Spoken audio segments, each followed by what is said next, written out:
I know for a fact my wife is right now in bed with her AP at a fancy hotel. It's 11 p.m. where I am. Background: I discovered her affair in January. She then kept denying that the affair continued after I found out, and begs me to give her another chance. I always told her I know she is continuing to see him, but she strenuously denies and swears she has nothing to do with him anymore. I demanded separation in Feb, and we signed an amicable separation agreement last week, yet to be validated by the court. But even now she says she loves me and wants me to give our relationship another chance. I told her I don't believe her sincerity, that she lied to me way too many times, and I can't trust her anymore. Yesterday she told me she needed to unplug and would go with a female friend of hers at a hotel for one night. I know this is a lie and that she's fucking her AP at this exact moment. I know which hotel she's staying at, and it's not the one she said she would go to. Question: I am very tempted to head over to the hotel tomorrow morning to have breakfast there, only to see the two of them show up nice and chilled after their morning sex. Should I see them, and should they see me, I would simply wave at them, smile, and continue sipping my orange juice while going back to reading the morning papers. One serious side of me tells me I'm being childish and should just move on. Another childish side of me thinks that, after all this suffering and agony, I should not deny myself this little coup de theater and enjoy the amusing sight of the deer caught in the headlights. What would you do if you were me? I'll go to sleep now, and in 8 hours we'll check if there are any replies. Edit. Prevailing consensus is I should go for it. So be it. I'll head to the hotel in a cab.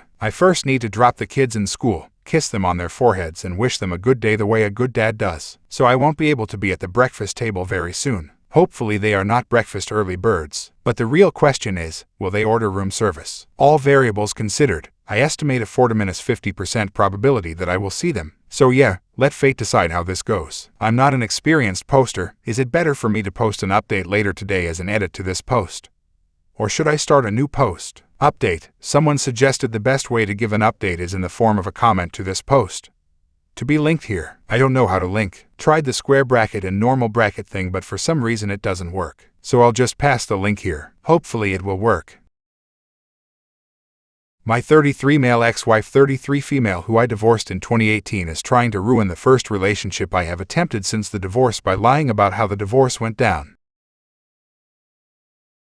I have been dating a wonderful woman, 31 female, who has been a great match for me overall. We started dating in August of 2020. I got divorced in January of 2018 and took a couple years off dating, did a year therapy, traveled until COVID hit, and tried to improve myself before getting into another relationship. Full disclosure is I cheated on my ex-wife after 5 years of marriage due to the fact that we never had sex. I got involved in a church around age 24, met my ex-wife. We married within a year. She wanted to save herself for marriage. We did that. But once we got married, she was still never willing to have sex with me. I was a horrible communicator, and instead of ending things, I was miserable for 5 years, then cheated on her. She told everyone in the family, and every mutual friend we had, etc.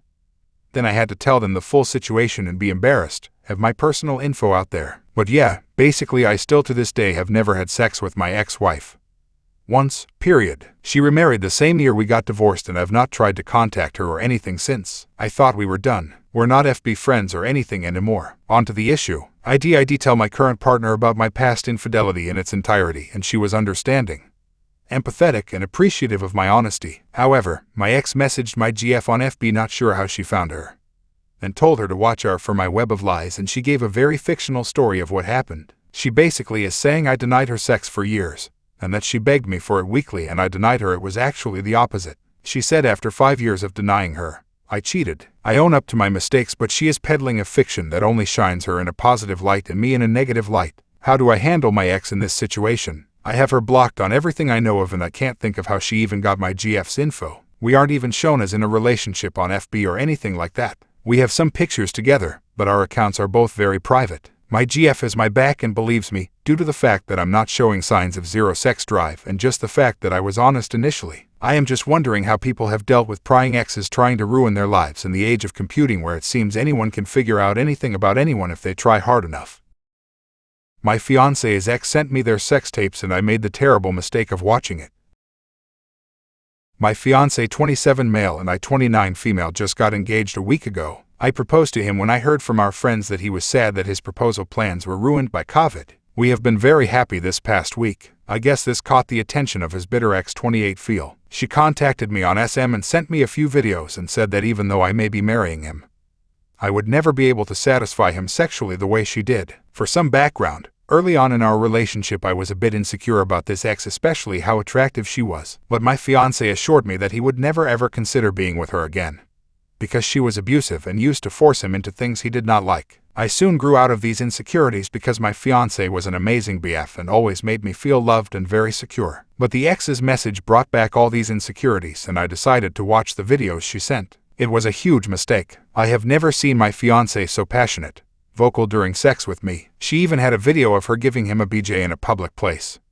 I never knew he was into all that stuff. I got really upset and decided to check if he had kept any of these videos on his phone. Turns out he hadn't kept any of them, but I found out messages discussing them with his best friend Sarah. Apparently his ex had sent these tapes to him as well to remind him how good it was between them. He had deleted them right away and blocked her, but was debating whether or not to tell me about this, and thus asked Sarah's advice. The conversation somehow turned into Sarah asking who was better sexually.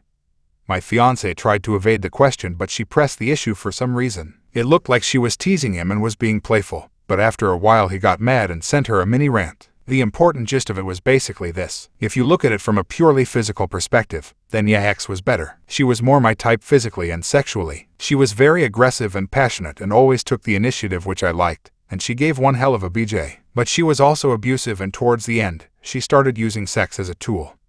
And instead of feeling loved, it became a desperate attempt for me to connect with her. Sex with Throara Sadfians 2020 made me realize that sex was not just about the physical aspect. I feel loved and secure and happy when I am with her. Even if she is less my type compared to the emotional connection means that the sex is automatically great. Although the second half of his rant somehow saves it, I still feel really hurt by his admission that sex was better with her. He did tell me that he liked me being aggressive and taking initiative. And I do try to be more like that, but once things start happening I end up becoming more passive and let him take the lead. I know I can try being more aggressive, but I am afraid I can never be as good as her, and I can never be the kind of girl that can give public BJs. Now I wonder if he settled for me despite not enjoying sex as much with me. Logically, I know I don't have to be the best at everything for my fiancé, but it hurts because he is the best BF I have ever had in all aspects that I can think of, and I always thought our sex life was amazing. Now I feel like I just got lucky because I was the first person he dated after that abusive past, and the bar was set so low that he decided that our relationship was amazing enough to make up for that I was not as good at sex as she was. I feel sad and hurt and I don't know what to do. The ex managed to ruin what was supposed to be one of the happiest period of my life. I don't know how to bring this up to my fiancé without sounding like a nut with no self-control who thought it was a good idea to watch the videos and snoop on his phone. Edit. Thanks for all the support, everyone. Here is an update if anyone is interested.